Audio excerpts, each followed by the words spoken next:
نشست نمبر 63 حضور کے داماد ابو العاص رضی اللہ تعالیٰ عنہ کا قبول اسلام۔ گزشتہ نشست میں ہم اس پر بات کر رہے تھے کہ حضور نے قیدیوں سے کس قسم کا برتاؤ کیا اور کس قسم کا برتاؤ صحابہ کرام نے ان کے ساتھ کیا۔ آئیے اب آگے بڑھتے ہیں۔ قیدیوں میں حضور کے ایک داماد بھی گرفتار ہوئے جن کا نام ابو العاص تھا۔ ابن ہشام رحمہ اللہ تعالیٰ نے یہ روایت اس طرح بیان کی ہے کہ مجھ سے یحییٰ بن عباد بن عبداللہ بن الزبیر نے اپنے والد عباد کی روایت حضرت عائشہ سے بیان کی ہے کہ جب مکہ والوں نے اپنے قیدیوں کا زر فدیہ روانہ کیا تو حضور کی صاحبزادی زینب نے بھی اس میں اپنی ایک مالا ارسال کی جو کہ خدیجۃ الکبریٰ رضی اللہ عنہا نے بوقت رخصتی ان کو عطا فرمائی تھی۔ جب رسول صلی اللہ علیہ وسلم نے وہ مالا ملاحظہ فرمائی تو آپ صلی اللہ علیہ وسلم کا دل بھر آیا اور فرمایا کہ اگر تم مناسب سمجھو تو اس کے قیدی کو بھی چھوڑ دو اور اس کا مال بھی اسے لوٹا دو اگر کر سکو تو۔ صحابہ کرام نے فرمایا کہ ایسا ہی ہوگا اور انہوں نے ابو العاص کو رہا کر دیا اور مال بھی واپس کر دیا۔ یہ ہمارے لیے تاریخی سبق دے رہی ہے کہ اتنے اختیار ہوتے ہوئے بھی کہ اللہ نے جن کے منہ سے نکلنے والی اکثر باتوں کو خود سے منسوخ کیا لیکن خود حکم صادر نہیں فرمایا بلکہ جمہور پر چھوڑ دیا کہ وہ جو فیصلہ کریں۔ رہائی کے فیصلے سے ابو العاص اس قدر متاثر ہوئے کہ چلتے وقت حضور سے کہہ گئے کہ میں اب زیادہ عرصہ باپ و بیٹی کے درمیان رکاوٹ نہیں بننا چاہتا، لہذا آپ اپنی بیٹی کو مدینہ کچھ عرصے کے بعد بلوا لیں، میں مزاحم نہیں ہوں گا۔ لیکن حضور صلی اللہ علیہ وسلم تقاضۂ بشری سے مجبور ہو گئے اور انہوں نے فوراً ہی حارث بن زید اور ایک انصار کو روانہ کر دیا کہ تم دونوں بطن یاجج میں جا رہے ہو، حتیٰ کہ وہاں سے زینب گزرے، ایسا ہو تو ساتھ ہو جاؤ یہاں تک کہ اسے میرے پاس لے آؤ۔ جب یہ مقام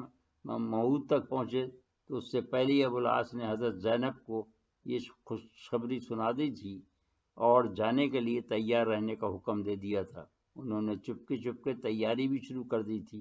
لیکن یہ سنگن کسی طرح کفار مکہ کو بھی ہو گئی۔ آگے ابن اسحاق رحمہ اللہ علیہ بیان کرتے ہیں کہ مجھ سے عبداللہ بن ابی بکر رضی اللہ تعالیٰ عنہ نے خود بی بی زینب رضی اللہ عنہ کی یہ روایت بیان کی ہے کہ جب میں والد سے جا ملنے کی تیاری کر رہی تھی تو مجھ سے عتبہ کی بیٹی ہند ملی اور اس نے مجھ سے کہا کہ اے بنت محمد صلی اللہ علیہ وسلم، مجھے خبر ملی ہے کہ تم اپنے والد سے جا ملنے کا ارادہ کر رہی ہو، اگر کسی مدد کی ضرورت ہو تو مجھے بتاؤ تاکہ میں تمہاری مدد کروں، مگر میں نے نفی کر دی اس لیے کہ مجھے اس پہ اعتماد نہیں تھا۔ وہ کہنے لگی اے بنت مجھ سے مت چھپاؤ، لیکن میں نے اپنا ارادہ اس پر ظاہر نہ کیا اور تیاری مکمل کر لی۔ جب وہ سفر کی تیاری کر چکی تو ان کا دیور کنانہ بن الربی ایک اونٹ آیا اور وہ اس پر سوار ہو گئی۔ کنانہ نے کمان اور ترکش ساتھ لے لیا اور اونٹ کی نکیل کھینچتا ہوا چلا۔ قریش کو پتہ چل گیا اور وہ تلاش میں چل پڑے حتیٰ کہ انہوں نے ذی طوا میں جا لیا۔ پہلا شخص جو ان تک پہنچا وہ حبار بن اسود تھا۔ حبار نے انہیں ہودج میں ہی برچھی سے ڈرایا۔ بعض روایتوں میں یہ بھی ہے کہ وہ ذات حاملہ تھیں اور خوف سے ان کا حمل اس کی وجہ سے ظاہر ہو گیا، واللہ علم۔ دریں اثنا ان کے دیور کنانہ نے اسے للکارا کہ اگر اب کوئی بھی آگے بڑھا تو میں اس پر تیروں کی بارش کر دوں گا۔ آخر لوگ واپس لوٹ گئے۔ اتنے میں ہی کچھ اور لوگوں کے ہمراہ ابو سفیان آ پہنچا اور کہنے لگا کہ تیر کمان رکھ دو، ہم تم سے کچھ بات کرنا چاہتے ہیں۔ ابو سفیان آگے بڑھا اور پاس آ کر کہنے لگا اے کنانہ، تو نے یہ اچھا نہیں کیا کہ اس عورت کو دن دہاڑے سب کے سامنے لے کر نکلا۔ تجھے ہماری مصیبت اور ذلت کا بھی علم ہے جو ہم نے محمد صلی اللہ علیہ وسلم کے ہاتھ اٹھائی ہے اور جیسی بربادی ان کے ہاتھوں ہم پر آئی ہے اس سے بھی تو واقف ہے۔ ایسی حالت میں جب کہ تو محمد کی بیٹی کو لے جائے گا تو لوگ سمجھیں گے کہ یہ واقعہ بھی اس ذلت کے سبب رونما ہوا جو ہمیں پہنچی ہے اور یہ واقعہ بھی ہماری ضعف اور کمزوری سمجھا جائے گا۔ اپنی عمر کی قسم ہمیں بیٹی کو اس کے باپ سے روکنے کی کوئی ضرورت نہیں ہے، نہ ہمارا کوئی انتقام کا ارادہ ہے، لیکن اس وقت تو اسے لے کر لوٹ جا یہاں تک کہ معاملہ ٹھنڈا پڑ جائے اور مخالف آوازیں خاموش ہو جائیں تو بے شک اسے اس کے باپ کے پاس پہنچا دینا۔ کنانا نے ایسا ہی کیا، وہ اس وقت انہیں لے کر واپس چلا گیا، لیکن چند یوم کے بعد ان کو رات کی تاریکی میں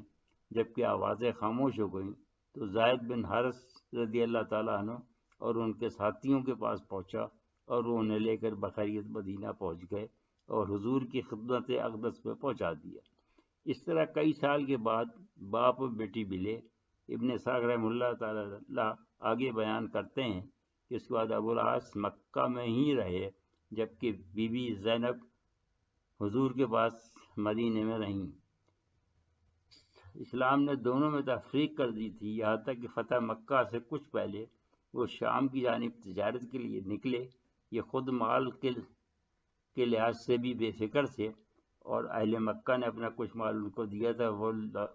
لوٹ کر آنے لگے تو انہوں نے جو جماعتیں دیکھ بھال کے لیے بھیجی ہوئی تھیں ان میں سے کسی کے ہاتھ آ گئے۔ واضح ہے کہ وہ وقت تھا کہ اہل مدینہ اور اہل مکہ حالت جنگ میں تھے، لہذا اس دستے نے مال تو قابو کر لیا مگر یہ بچ نکلے اور کسی طرح مدینے میں حضرت زینب کے پاس پہنچنے میں کامیاب ہو گئے۔ انہیں دیکھتے ہی حضرت زینب نے بآواز بلند عورتوں کے چبوترے پر کھڑے ہو کر اعلان کر دیا کہ میں نے ابو العاص کو پناہ دی۔ حضور صلی اللہ علیہ وآلہ وسلم نے فرمایا کہ لوگوں،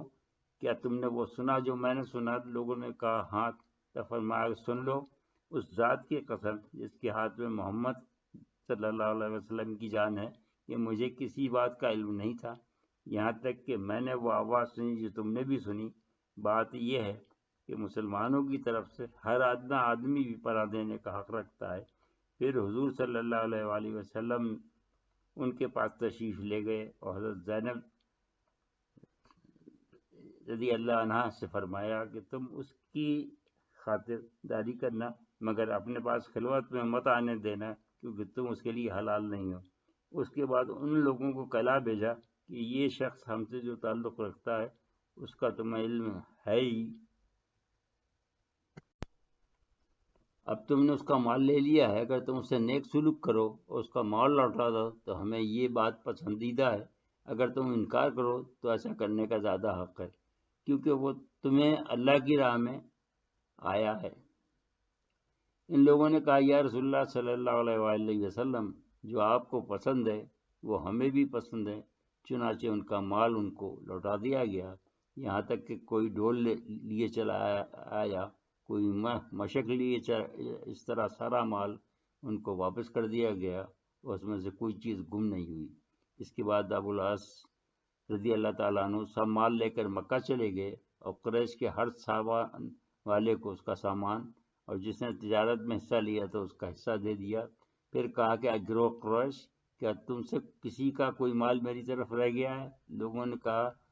اللہ تمہیں جزائے خیر دے، ہمارا کچھ باقی نہیں رہا، ہم نے تمہیں پورا حق ادا کرنے والا اور شریف پایا۔ تب انہوں نے کہا کہ میں گواہی دیتا ہوں کہ اللہ کے سوا کوئی معبود نہیں اور یہ کہ محمد مصطفیٰ صلی اللہ علیہ وآلہ وسلم اللہ کے بندے اور رسول ہیں۔ واللہ مجھے وہاں اسلام اختیار کرنے میں کوئی چیز مانے نہ تھی سوائے اس کے کہ تم لوگ یہ کہتے کہ میں نے تمہارا مال دبانے کے لیے اسلام قبول کر لیا، بس اب اللہ نے تمہارا مال تمہیں واپس کر دیا ہے اور مجھے بار امانت سے فراغت ہو گئی ہے، میں نے اسلام بھی اختیار کر لیا ہے، لہذا میں دربار رسالت صلی اللہ علیہ وسلم میں واپس جاتا ہوں۔ وہ مدینہ شریف تشریف لے آئے۔ آگے ابن اسحاق رحمہ اللہ تعالیٰ علیہ راوی ہیں کہ مجھ سے داؤد بن الحسن نے اور اس نے اکرمہ سے حدیث بیان کی ہے کہ رسول اللہ صلی اللہ علیہ وآلہ وسلم نے 6 سال بعد زینب رضی اللہ تعالیٰ عنہ کو ان کی زوجیت میں پہلے ہی نکاح کے لحاظ سے دے دیا اور کسی طرح کی تجدید نہیں کی۔ ابو العاص کی دیانتداری کی ایک روایت حضرت ابو عبیدہ